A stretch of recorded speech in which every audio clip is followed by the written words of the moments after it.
আজকে আমরা আপনাদের সামনে একটি বিষয় আলোচনা করব, সূরা ফাতিহা।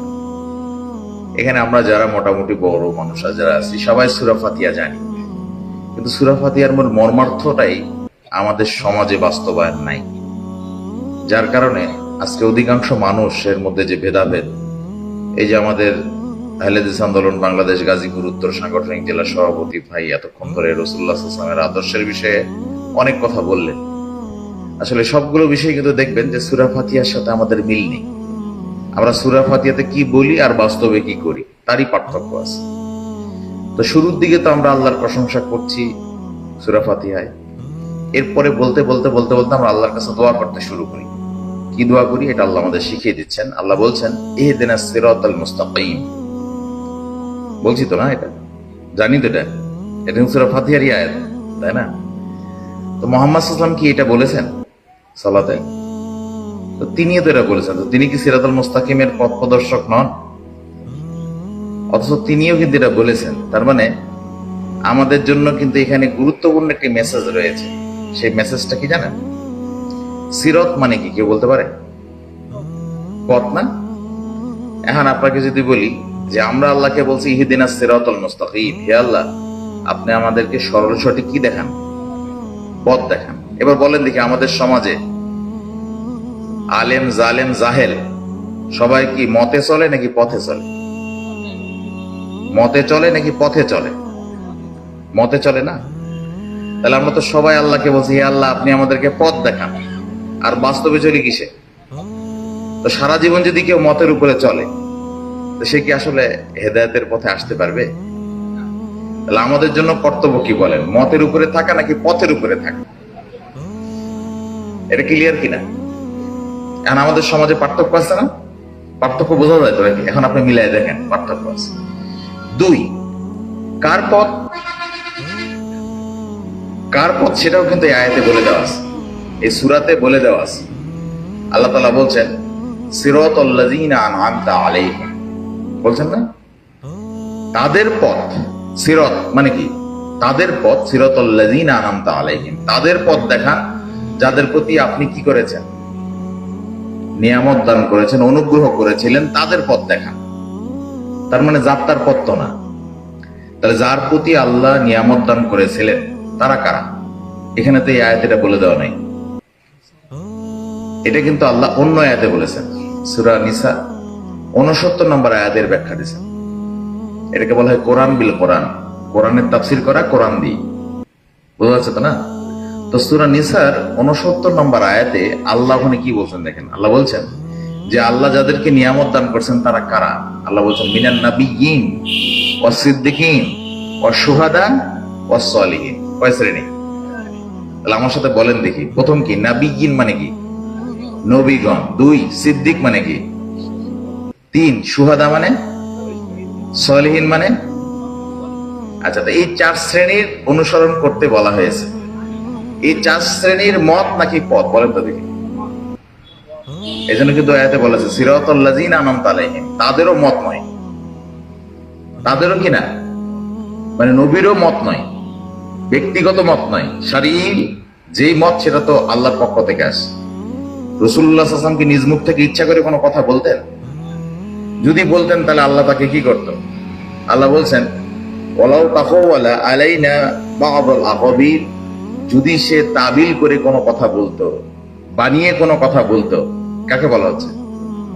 যদি মুহাম্মদ সাল্লাল্লাহু আলাইহি ওয়াসাল্লাম যদি কোনো বানিয়ে বানিয়ে কোনো কথা বলতো শরীয়তের নামে, আল্লাহ বলছেন লাখাযনা মিনহু বিল ইয়ামিন, তাহলে আল্লাহ তাআলা তার ডান হাত ধরে ফেলতেন, তার ডান হাত ধরে ফেলতেন। এরপর বলছে সুম্মা লাকাতা'না মিনহুল ওয়াতিন, এবং তার যে কণ্ঠনালী এটা আল্লাহ কি করতেন?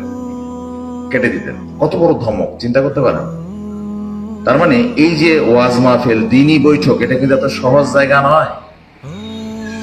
যদি এই আয়াতটা নবীর উপরে প্রয়োগ না হয়ে যদি আমাদের প্রত্যেক মুফাসসিরদের উপরে যদি বলা হতো যে যদি নিজে বানিয়ে কিছু বলা হয় দেনান দেন কি করে দেওয়া হবে, কণ্ঠনালী কেটে দেওয়া হবে, আমার বিশ্বাস শতকরা 95% প্লাস ওয়াজ মাহফিলে যত বক্তা আছে সবগুলার কণ্ঠনালী কেটে দেওয়া হতো। এই কথা ঠিক না? দুই, এই আয়াত থেকে তাহলে বোঝা গেল যে মুহাম্মদ সাল্লাল্লাহু আলাইহি ওয়াসাল্লাম নিজ মুখ থেকে কোনো কথা বলতেন না। এটাও আল্লাহ অন্য আয়াতে জানিয়ে দিয়েছেন যে ওমা ইয়ান্তিকু আনিল হাওয়া ইন হুয়া ইল্লা ওয়াহয়ু ইউহা, যে নিশ্চয়ই রাসূলুল্লাহ নিজ মুখ থেকে কোনো কথা বলতেন না, তিনি যা কিছু বলতেন সব কি বলতেন, তাকে যা ওহী করা হতো সেটাই তিনি বলতেন। তাহলে বোঝা যাচ্ছে মুহাম্মদ সাল্লাল্লাহু আলাইহি ওয়াসাল্লাম নিজের মুখ থেকে কোনো কথা বলেননি। এই জন্য যেহেতু নিজের মুখ থেকে বলেননি, ওহী কথা বলছেন, ওহীর কথা বলেছেন, আর ওহীর কথাটা তার ব্যক্তিগত নয়, এটা কার? এটা শারঈ কথা, আল্লাহ তাকে বলিয়ে নিয়েছেন। তাহলে ওটা কি? ওইটাই হচ্ছে পথ। তাহলে পথ কোনটা বলেন? যেটা ওহীতে আছে সেটা কি? সেটা পথ। আর যেটা ব্যক্তিগত কথা সেটা কি?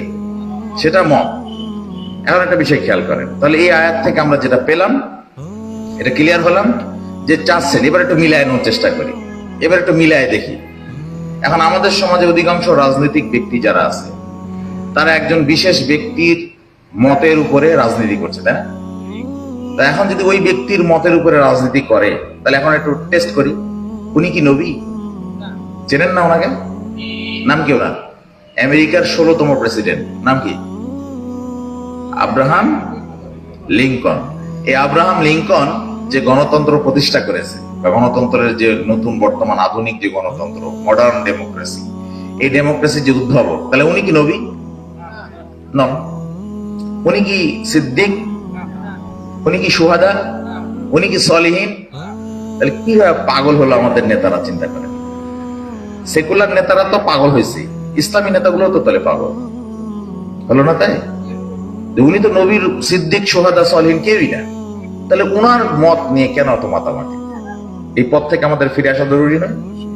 যদি কেউ না আসতে চায়, তাহলে সে কি সিরাতুল মুস্তাকিমের পথের উপরে ফিরে আসতে চাচ্ছে? মূলত আমাদের কি দায়িত্ব নাই যে এই সমস্ত আয়োজন করে তাদেরকে বোঝানো যে আপনারা ফিরে আসেন? এটা কিন্তু সূরা ফাতিহার ওয়াজ করতেছি আমি, এখন আজকের মূল ওয়াজে যাইনি। বোঝা যাচ্ছে কিনা? ক্লিয়ার? এবার দেখেন, আরো ক্লিয়ার হবেন আপনি। এবার আল্লাহ আরো বলছেন গায়রিল মাগযুব, হে আল্লাহ আপনি আমাদেরকে অভিশপ্তদের পথ দেখেন না। অভিশপ্ত কারা? ইহুদিরা। ইহুদিরা হচ্ছে অভিশপ্ত। অদ্দাল্লিন, অদ্দাল্লিন কারা? খ্রিস্টানরা। তাহলে আল্লাহ আরো ক্লিয়ার করে আমাদেরকে জানিয়ে দিয়েছে সূরা ফাতিহার মধ্যে, হে আল্লাহ আপনি আমাদেরকে নবী, সিদ্দিক, শুহাদা, সলিহিনদের পথ দেখান, কিন্তু ইহুদি খ্রিস্টানদের পথ দেখেন না। এবার কি? আমিন, আল্লাহ আপনি কবুল করেন, তাই না? এখন আপনি বলেন আব্রাহাম লিঙ্কন ইহুদি খ্রিস্টান নয়, তো তার পথ আপনি মানলেন, তো সূরা ফাতিহার সাথে তো বিশ্বাসঘাতকতা হয়ে গেল। সারা বাংলাদেশের মানুষ সূরা ফাতিহার সাথে গাদ্দারি করার কারণে অধিকাংশ মানুষ আজকে সিরাতুল মুস্তাকিমের পথ থেকে দূরে আছে। 2 নম্বর বিষয়, আরেকটা চরম সমস্যা ধর্ম নেতারা বানিয়ে ফেলছে। তারা কি করছে দেখেন, তারা আজকে সূরা ফাতিহাকে বানিয়ে নিয়েছে। তারা বলে যে আমিন বলতে হয়, তবে সেটা কি জোরে নাকি আস্তে?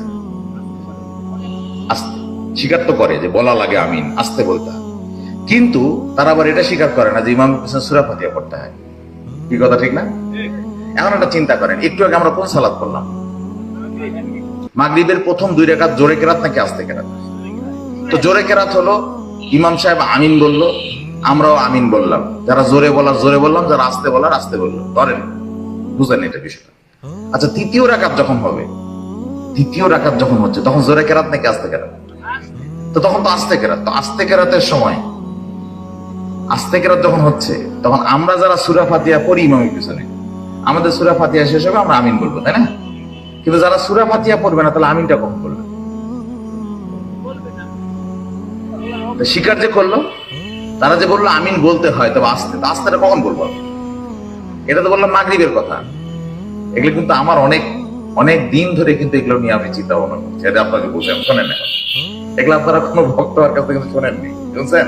আমি নিজেও শুনিনি কখনো, আমি বিষয়গুলো চিন্তা করছি। এবার চিন্তা করেন, এই মাগরিবের সালাতের আগের ওয়াক্তের নাম কি? আসরের 4 রাকাত সালাত, জোরে কেরাত নাকি আস্তে কেরাত? আস্তে কেরাত। তাহলে 4 রাকাত হচ্ছে তো আস্তে কেরাত। তাহলে যারা আস্তে আমিন বলবে, তো তারা তো সূরা ফাতিহা আবার পড়বে না। তো সূরা ফাতিহা যদি না পড়ে, তাহলে আমিনটা কখন বলবে? এবার মাগরিবের তো 2 রাকাত পেলেন, তো কিন্তু আসরের সালাতের 4 রাকাত, তখন কখন আমিন বলবে? এখন তাহলে বোঝা যাচ্ছে যে মুসল্লিদেরকে একটা গোলক ধাঁধার মধ্যে ফেলে দেওয়া হয়েছে। সেটা কি? যে তুমি এখন ভাবো এতক্ষণ মনে হয় ইমাম সাহেবের সূরা ফাতিহা শেষ হয়ে গেছে, এখন আমিনটা মেরে দিই। বিষয়টা কিরকম? ইসলামী শরীয়ত কি খেল তামাশার বিষয় নাকি? ধারণার বিষয়ে কোনো, যে ধারণা করে মেরে দিলাম আমি, বিষয়টা এরকম। তো দেখেন তাহলে কত বড় একটা বিষয় আমাদেরকে লুকিয়ে রাখা হয়েছে, অত সূরা ফাতিহার মূল বক্তব্যের বিষয়টা। এই জন্য আমি একটি কথা খুব শক্ত করে বলি, আপনাদেরকে বলি শোনেন। সেটা হচ্ছে আজকে সারা বাংলাদেশের অধিকাংশ মানুষ সিরাতুল মুস্তাকিমের পথ থেকে দূরে। অধিকাংশ মানুষ আব্রাহাম লিঙ্কন সহ বিজাতীয় রাজনীতি করে এই জন্য, কারণ অধিকাংশ মানুষের কাছ থেকে সূরা ফাতিহাও ছিনিয়ে নেওয়া হয়েছে এবং আমিনও ছিনিয়ে নেওয়া হয়েছে।